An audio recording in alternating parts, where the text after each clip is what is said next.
서울 부동산, 이제는 이자를 감당할 수 없는 시대입니다.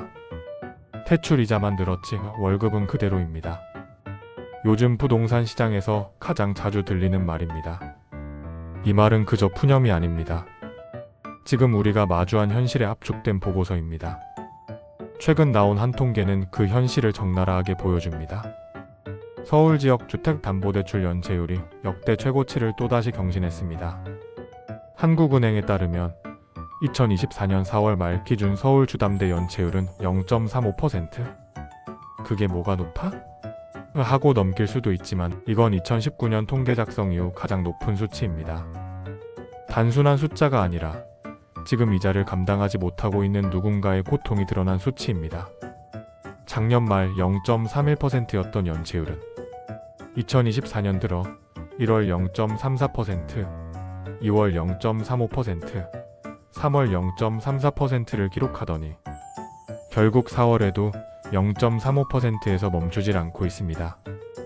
상승과 고착이 반복되는 지금의 곡선은 시장에 더 이상 숨쉴 여유가 없다는 신호입니다. 무슨 일이 벌어지고 있는 걸까요? 그 시작은 바로 영끌 후폭풍입니다. 기억해봅시다.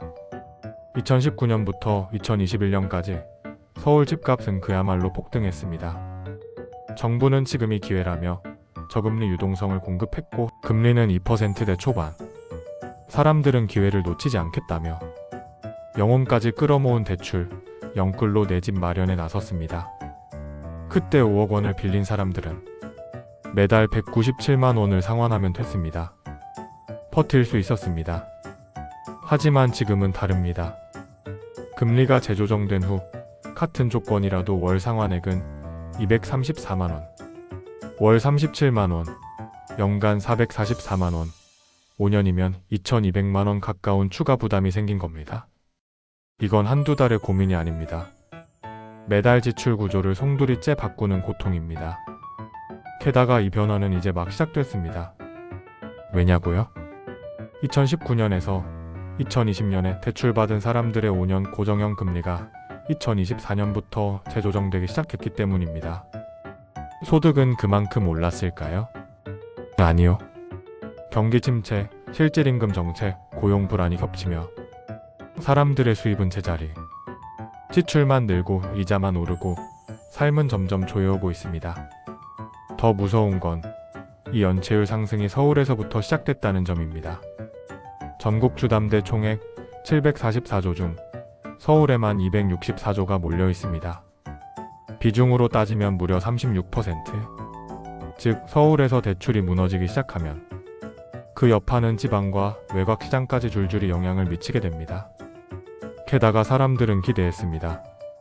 한국은행이 기준금리를 내리니까 이자 부담도 곧 줄어들겠지. 하지만 현실은 그렇지 않았습니다. 작년 10월부터 한국은행은 4차례나 기준금리를 인하했지만 정작 시중 대출금리는 떨어지지 않았습니다. 왜일까요? 바로 정부가 대출 총량을 규제하고 있기 때문입니다. 6월 27일 정부는 새로운 규제를 발표했습니다. 수도권 규제지역 주담대는 최대 6억 원까지만 허용. 하반기 가계대출 총량 목표는 절반으로 축소. 이 말은 곧 은행들도 대출을 쉽게 해줄 수 없고 금리를 낮출 요인도 없다는 뜻입니다. 기준금리는 내렸지만 체감금리는 그대로. 아니 일부는 오히려 더 오른 상황. 이런 상황에서 가장 취약한 층이 먼저 흔들립니다. 그 결과가 바로 지금의 연체율 0.35%라는 수치입니다. 다시 정리해볼까요? 이미 높은 이자에 허덕이고 있는 사람들. 소득은 그대로, 지출은 늘어난 구조. 정부는 대출의 문을 닫고 금리 인하 효과는 체감되지 않으며 심리는 빠르게 얼어붙고 있습니다. 이 모든 흐름이 한 방향을 가리킵니다.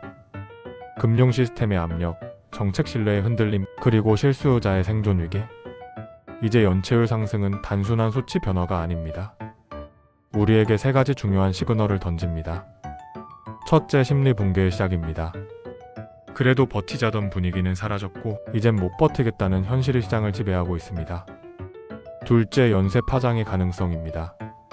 서울처럼 대출 비중이 높은 곳에서 연체가 늘어나면 지방, 외곽, 신도시까지 도미노처럼 충격이 확산될 수 있습니다. 셋째, 주택시장의 양극화 심화입니다.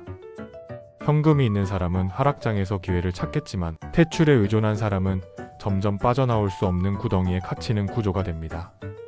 이제는 왜 그때 샀느냐는 질문보다 왜 지금 못 버티느냐는 질문이 더 자주 들립니다. 그리고 우리는 묻습니다. 정말 그들이 잘못한 걸까요? 아니요. 그저 정부의 시그널을 믿고 제도권 안에서 사회가 말한 방향대로 움직였을 뿐입니다. 그런데 지금 그 대가를 고스란히 혼자 감당하고 있다는 사실이 더 씁쓸합니다.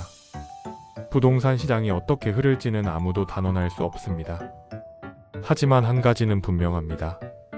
이 고통은 당분간 계속될 거라는 점. 이건 더 이상 집값의 문제가 아닙니다. 금융 시스템의 압박, 정책 신뢰의 균열, 그리고 수많은 사람들의 생존권 문제로 넘어갔습니다. 서울의 연체율 0.35%. 그 안에는 단지 숫자 하나가 아니라 사람들의 한숨, 눈물, 고립, 그리고 내일에 대한 불안이 담겨 있습니다. 우리는 지금 그 숫자 속에서 흔들리는 삶들을 외면하지 말아야 할 시간에 서 있습니다. 오늘도 끝까지 시청해주셔서 감사합니다. 다음 영상에서는 더 알찬 내용으로 찾아뵙겠습니다. 도움이 되셨다면 구독과 좋아요 부탁드립니다. 감사합니다.